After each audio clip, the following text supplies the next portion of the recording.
Welcome to the Body Nerd Show, empowering you with the super uncomplicated things you need to know about self-care and movement so that you too can wake up every day pain-free.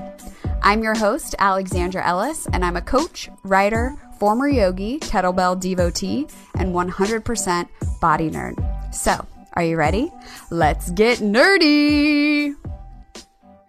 Welcome back. You're listening to episode 26 of the Body Nerd Show. On today's episode, we're talking all things knees, and specifically common causes of knee pain, how knees actually work, and what you can do to get rid of knee pain that won't take you more than 15 minutes a day.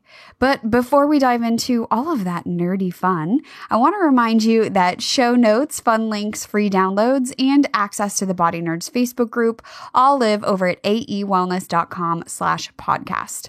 There, you'll find a link to my Instagram where I post weekly bodywork fixes. My handle is @Halafamala. And you'll also find info on October's Body Nerd Garage, which is a weekend of nerdiness here in LA where you'll learn the latest techniques to help you get stronger and more flexible in both body and mind from myself, a breathwork coach, and a doctor of physical therapy. So it's going to be awesome. It's going to be nerdy, and it doesn't actually take place in a garage, but think of it as a place to come to get your 100,000 or even 200,000 mile tune-up to send you on your way. You'll also find the Body Freedom Self-Assessment, which is a free quiz that, based on your responses, will guide you towards the best next step for you right now to help you get rid of tension, stiffness, soreness, and pain. So again, all of that lives over at aewellness.com/podcast. So I'm talking about knees today for a couple of reasons. Number one, I posed this question in the Body Nerds Facebook group of what you would ask a genie for if you found a lamp. But also, one of the first injuries that I've ever had that sent me to physical therapy was IT band syndrome back in high school. So the IT band is the thick band of connective tissue that runs down the outside of your thigh. You can't actually stretch it, but that's for a whole nother episode.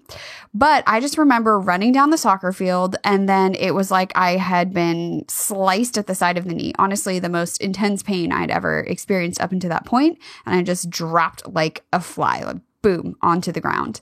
And we didn't have a huge athletic program at my high school, so usually for most things, our coach would just tell us to walk it off or run it off. It was really, really fantastic advice. But what I remember most about physical therapy was laying on the table and having the physical therapist run her forearm down the outside of my thigh and wanting to scream so loudly, but not doing it because I was 16 and in a public place. So knees are a big issue. Whether you're a runner or just trying to stay healthy, having knee pain is a pain in the butt. And I've been there, I've done that, don't want to do it again. But what I can tell you is that it is completely possible to not have knee pain, no matter what is going on. So let's talk about the anatomy of the knee. Anatomically, it's called the tibiofemoral joint. So if ever you want to drop anatomy when you're in a doctor's office or at a cocktail party, the tibiofemoral joint is the technical name for the knee. And it's a modified hinge joint, which means it moves really well in basically two directions, forward and back, or flexion and extension. And the patella is a floating bone. So it's a part of the knee joint, and it does act upon the knee joint sort of, but it's not really a part of the knee capsule itself. The patella sits right on the groove at the very end of your femur, so of your thigh bone.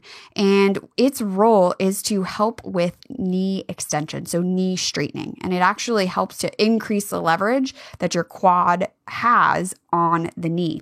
But it's not totally a part of the knee joint. So it has not a whole lot to do other than helping the quad with how the knee articulates and how it moves. Now, if your patella has ever dislocated, you're going to tell me, wait, whoa. Yes, it does. So yes, it's sort of a part of the knee, but it's kind of like a little extra floating bit just on the outside. The interesting thing about the patella is that it has the thickest cartilage on the backside of it because it undergoes such stress when you bend your knee. And so the body is super smart and says, hey, this area is going to have to withstand a ton of pressure, so let's put extra cartilage there. And even though that is the thickest human cartilage in the body, it's still only 6 millimeters thick. How cool is that? So the knee joint is a hinge joint, like I said, but your tibia, which is your shin bone, actually has the ability to rotate just a tiny bit in relationship to your femur, your thigh bone.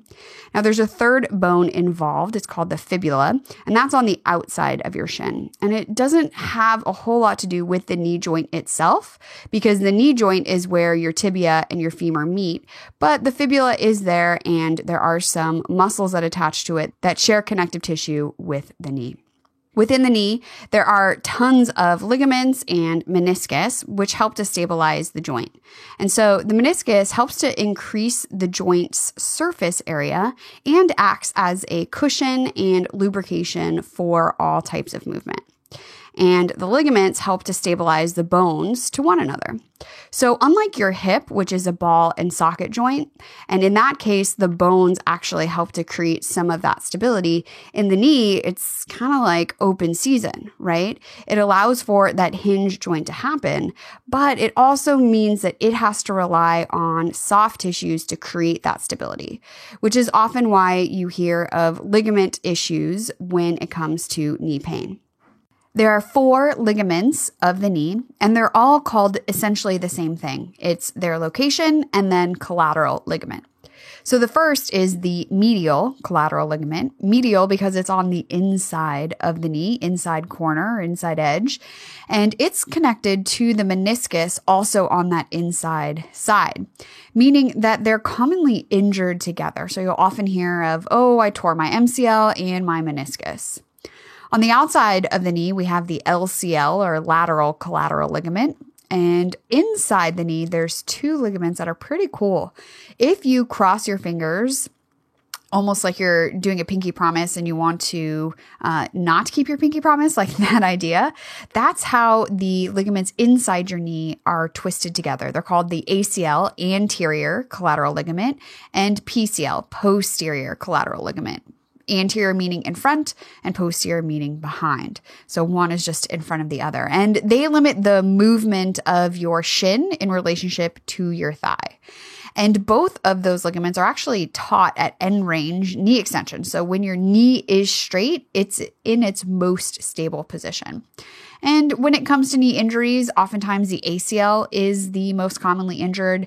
And that common injury happens when you are planting the foot and trying to change direction, or planting the foot and somebody falls on your knee. It's not very fun. But what about all the other stuff? Right? What about the gradual aches and pains that aren't from some lineman falling on top of your knee? Well, that happens too. And in women, knee issues are seen a little bit more frequently because of what's called the Q angle. And that's the angle made of the femur, the thigh bone, as it comes down in relationship with your shin bone. And the reason why Q angles are greater in women is because our hips are typically wider. So this increases the stress at the knee.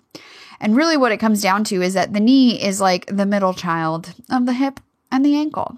So if there's issues in the hip or issues in the ankle, whether it's a lack of range of motion or too much motion, whatever, that can put extra stress on the knee. Also, repetitive motion from sitting mostly, like I talked about on episode 23 when I talked about hips. So our knees spend a lot of time in about a 90-degree bend and they don't go much beyond that. And they spend a lot of time just kind of sitting there. So in the Body Nerds Facebook group, I asked, if you found a lamp with a genie and you had one body nerd wish, what would you wish for? And runner's knee came up, and actually for a couple of people. And so if you are a runner or considering being a runner, or you have no interest being a runner, that's okay. This is still for you, because runner's knee is the common term used to describe any one of several conditions that can cause pain in and around the kneecap. So that's that patella. So anything from anterior knee pain syndrome, patellofemoral malalignment, chondromalacia patella, and my favorite, iliotibial band syndrome, mostly because IT band syndrome is what I experienced when I was in high school. But none of these explain why there's pain and irritation around the knee joint. They're all just names for stuff that might be going on.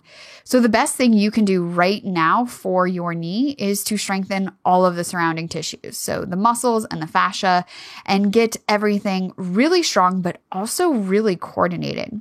So brute strength isn't enough if your quads don't know how to keep your knee stable as you're moving. So hamstrings are a great place to focus, quadriceps, the calves, all of these muscles cross at the knee. So they are acting upon the knee.